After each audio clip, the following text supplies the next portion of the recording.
one, as we say here in Colombia, Twin Day, which means let's go. Jumbo friends, my name is Andrea, and I'll be your supply guide on today's journey for the Harambe Wildlife Preserve. Are you excited for safari? Awesome, me too. As soon as above you, you'll see an animal spying guide. And it'll help you identify the different animals we see today. If we not see all of them through the migration patterns, we usually have pretty good luck. I'm going to talk to the slant person who wants to swim for 3 centimeters of animals and has to give us all clear, which should be about any moment now. So Kilimanjaro safaris is a photo safari, so take as many pictures as you want. I do recommend putting your camera on action or sport so for the best pictures. I cannot stop at every animal, but when I do, it's usually for about a few seconds or so. So have your cameras out and ready because animals can appear at any time. So you're all clear to enter, so Twin Day, let's go.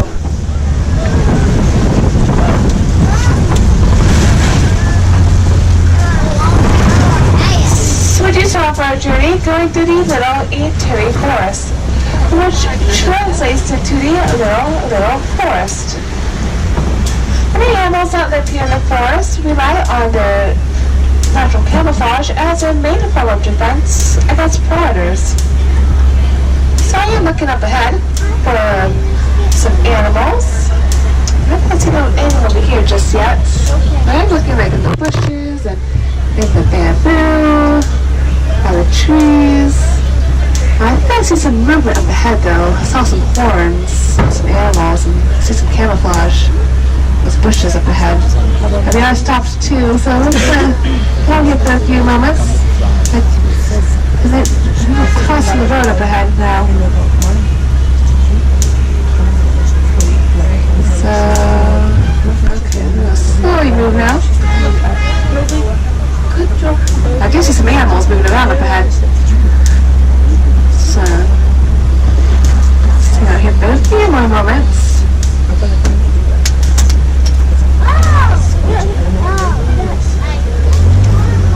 Alright. So now we'll get moving. Alright, so I do see some animals moving around, and they will be over here on the left-hand side coming pretty soon.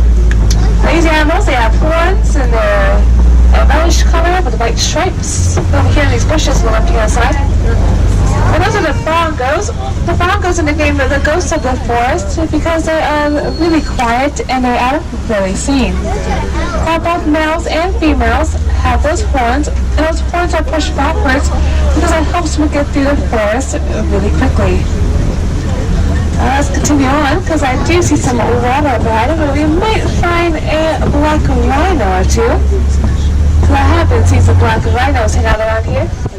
We might find something over here by this water.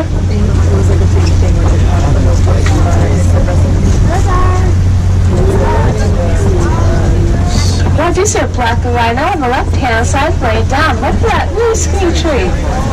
That black rhino can weigh up to 3,000 pounds. And despite being so big, they can charge up to 35 miles per hour. And there are less than 5,000 of them left in the world due to the poaching of their horns. So seeing a black rhino has become a very rare sight. Over on the right top of this hill is a greater kudu. And the second tallest antelope in Africa, standing at about 5 feet tall at the shoulder. That was a female kudu, and you can tell because she has no horns. The males will have the horns that can grow up to 6 feet in length. I'm surprised that we saw these animals because they are usually very shy and they're reclusive. I'm going to continue on and try to find some more animals up ahead.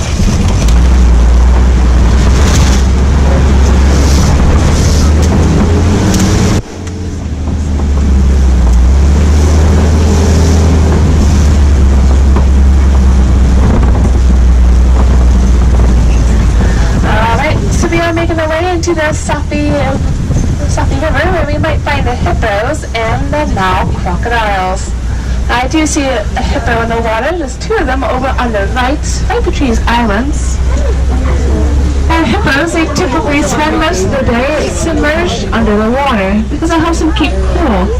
And they can stay submerged for up to 8 minutes at a time. Well, friends, the river does continue on up ahead, so we might find some more hippos in the water. Now over here on the left are some more hippos. Now they are among the most dangerous animals in Africa. They are dangerous because they are very territorial. However, they are herbivores, so they'll eat plants and vegetation. On any given day, they can eat about 90 pounds of food. Over here on the left, on this island, are the pink-backed pelicans. They do get a pinkish color on their backs during mating season. The mating season can happen at any time during the year. Now we're going to go to the river more. You might find those crocodiles. The male crocodile can weigh up to 500 pounds and be between 16 and 20 feet long. So they are pretty big, and I think I found them on the left-hand side. And they can live up to be over 40 years old. They also have super strong, powerful jaws to crush the bones of their prey. And they do have the ability to capture prey that is much larger than themselves, such as zebra and wildebeest. And they do look kind of hungry, so let's get out of here.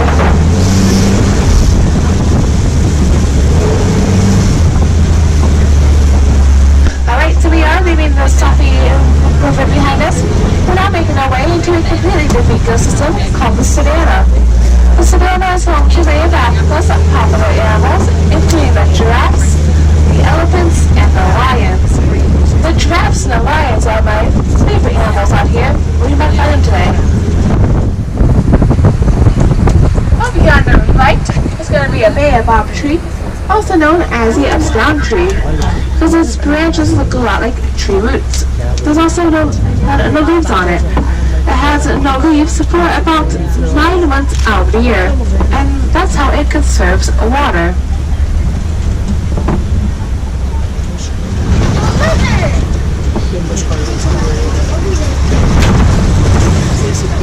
Well, friends, I hope you have your cameras out and ready, because this view right here is my favorite view of the savannah.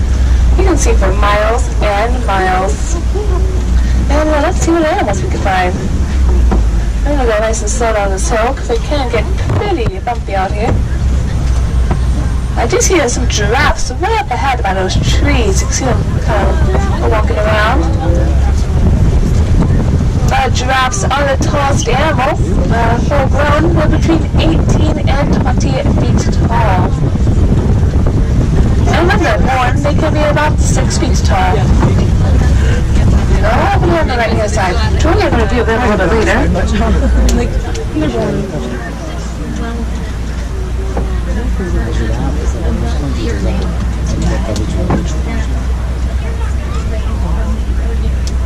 Now over here on the right, kind of by those trees, those animals, the big white horns sticking out. Those are the Ankole cattle. Those horns can be up to 6 feet long, and they use them to cool themselves down. They're hollow inside, and the bill will circulate to them, which allows for excess body heat to be dispersed. So those horns are actually pretty light, not heavy at all. And it looks like they are crossing the road up ahead, so I'm going to hang out here for a little bit, maybe them across.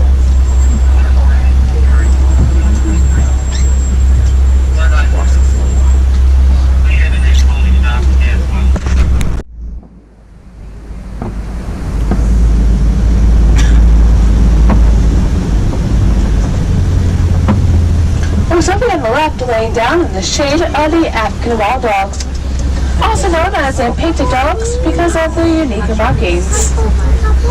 Our wild dogs are really quick hunters, even the lions and cheetahs. They will hunt in packs and chase on their prey until it drops from exhaustion. So when it comes to hunting, they do have a 90% success rate. And over here on the left is a better view of those cattle I was talking about earlier. So those massive horns.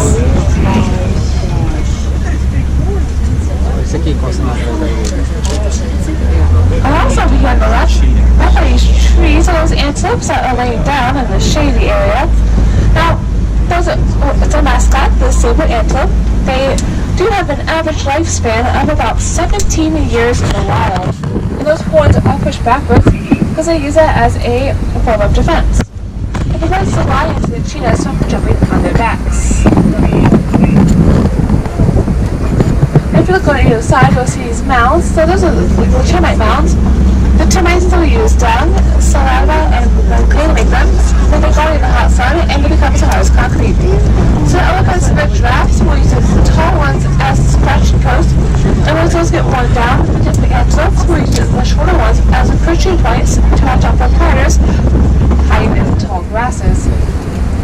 Now those mounds can be up to 30 feet tall.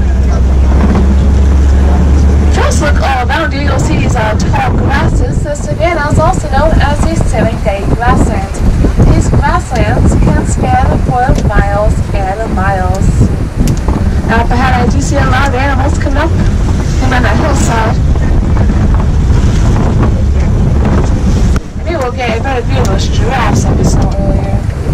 I do see some giraffes up ahead. Cheetahs.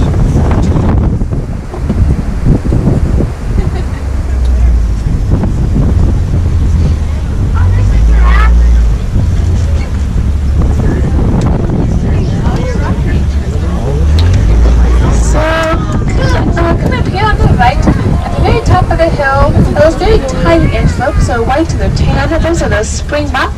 They're one of Africa's top 10 fastest animals. They can up to speeds of about 50 miles per hour. Those gray animals are laid down by those tall grasses are the wildebeest. They can go about 5 days without drinking any water. And their African name is Nu. It's spelled G-N-U because of the grunts they make, which sound like Nunu. Over on the right are some giraffes, and those are the Maasai giraffe, and you can tell because of they look like a coat pattern with the rough edges, and they do have darker spots. Our giraffe spot pattern is unique, just like our fingerprints. We do have some more giraffes coming up over here on the left-hand side, up on these trees. Now they do spend most of their day eating. They have 4 stomachs. They also have very long tongues. A giraffe's tongue is about 18 inches long. In fact, they can lick their own eyeballs and pick their own nose. Just like clean them. And they also use those tongues to help them grab those leaves from the tall trees. Now, I'm not seeing much of anything else over here in the savannah. So we're going to make our way into Monkey Point, where we might find the monkeys, like the mandrills, and we might even find an elephant or two, because I haven't seen some elephants wandering around here. I do see an elephant over on the right. Two elephants. And those are the African elephants. And you can tell because we are in Africa. You can also tell by the shape of their ears. They have really big ears, and while the Asian elephants will have smaller ears. Now over here on the left on these rocks is a mandrill. Right behind those rocks, look very closely. Now, mandrills are the world's largest monkey. A full-grown male can weigh up to 100 pounds, and females can weigh up to 30 pounds. Since these elephants are back here all by themselves, their herd might be around here somewhere, so let's go try and find them. Look up this road a little more. See what we can find over here.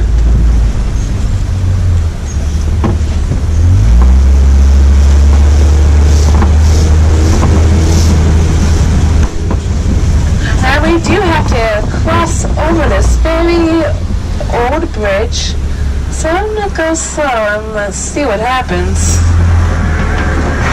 Doesn't sound too good, but I think we should be fine, hopefully.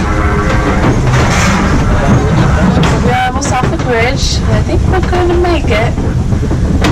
And we made it.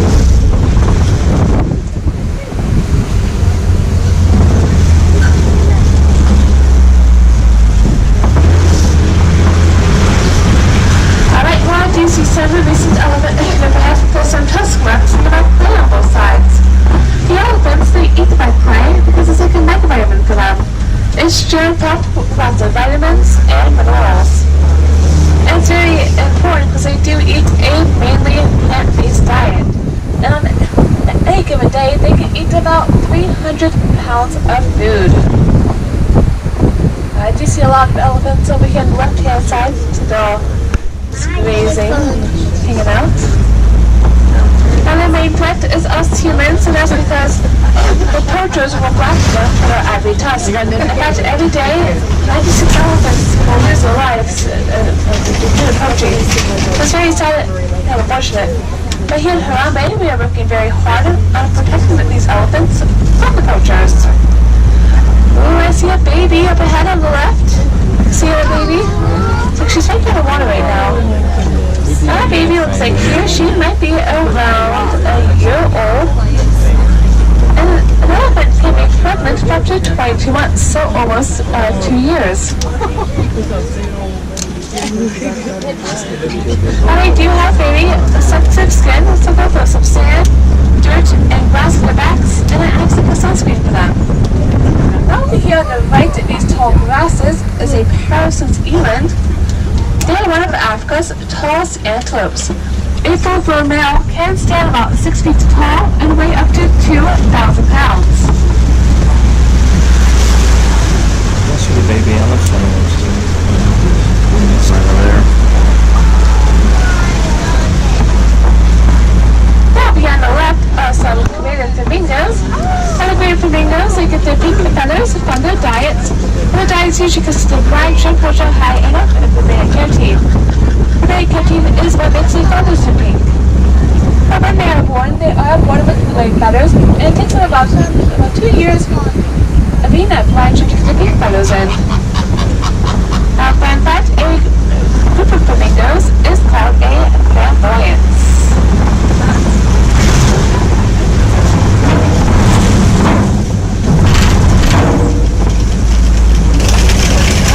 You see some mud pits up ahead, which is a great sign of the white rhinos. They like to play around in those mud pits because it helps them keep cool on hot days, and the mud acts like a sunscreen because they do have very sensitive skin, kind of like the elephants. I do see some of the white rhinos over here on the right laying down. And they do weigh between 4,000 and 5,000 pounds, so they are pretty big. They're bigger than the black rhino we saw earlier in the forest.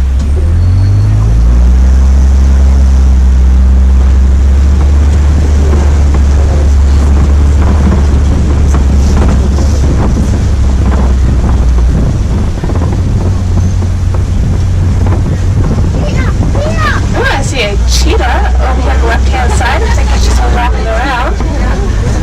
There he is. And cheetahs are the fastest land mammal. They can reach up to speeds of about 70 miles per hour in just 3 seconds.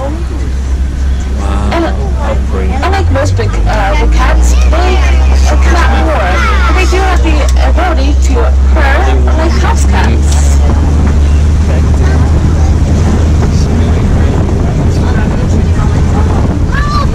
I do see some more cheetahs over on the left-hand side. They are sitting up right now in that far right corner, and the green bushes and the fence. Oh, yes. And they do prefer to hunt during the daytime because they have a really good vision, and they will usually hunt by themselves.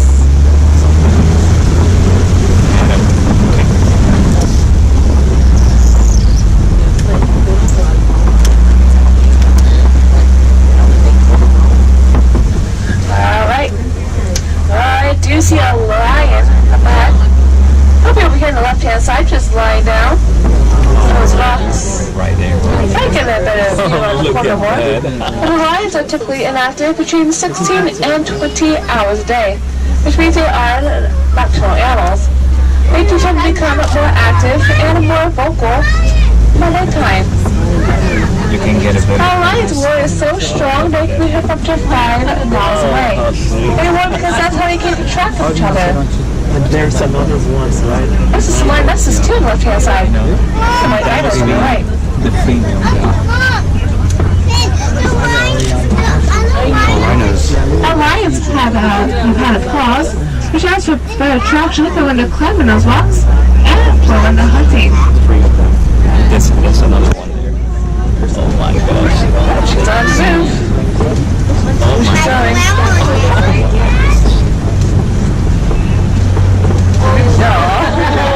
Yep.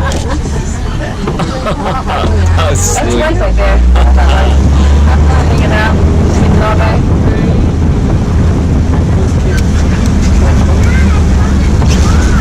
Last time I wanted to see a lion. I I do got to see some one. arrows, and we might find a warthog. I do see one over here on the left by this tree. And a warthog is the largest amphibian animal. They use their tusks, snouts, and feet to those burrows, and they occasionally get smaller burrows from other animals. Yeah. Yes. Laying down over there. And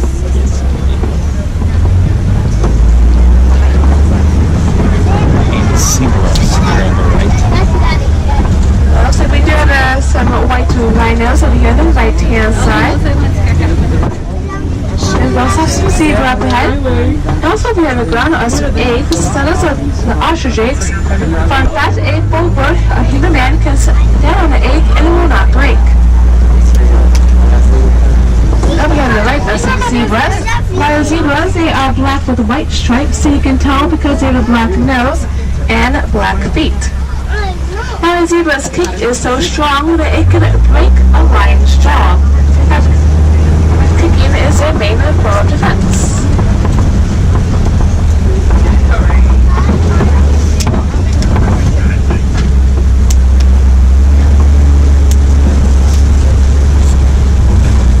Alright, so we are going to make our way into Mackay Glen. And Mackay Glen is one of my favorite parts of the reserve because it's an this is at the top. And let's see the animals we can find over here in the Glen.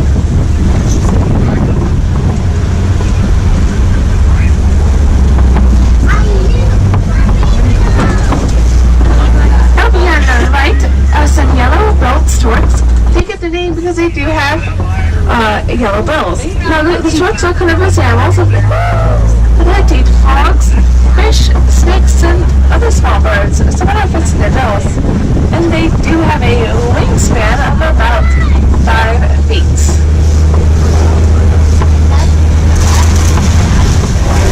Alright, so the skates on the fortune means that we have reached the end of our journey through the Harambe with all I deserve, and I would thank you for choosing Kilimanjaro Safaris.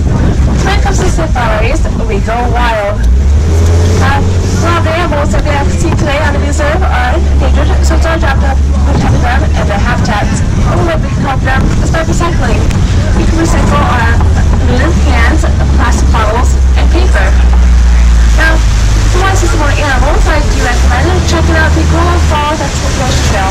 It's a short and easy 15-minute hike over here in Harambe, where you might find the gorillas, okapis, zebras, hippos, and even a nicolet. Now this trail does close at 7 p.m.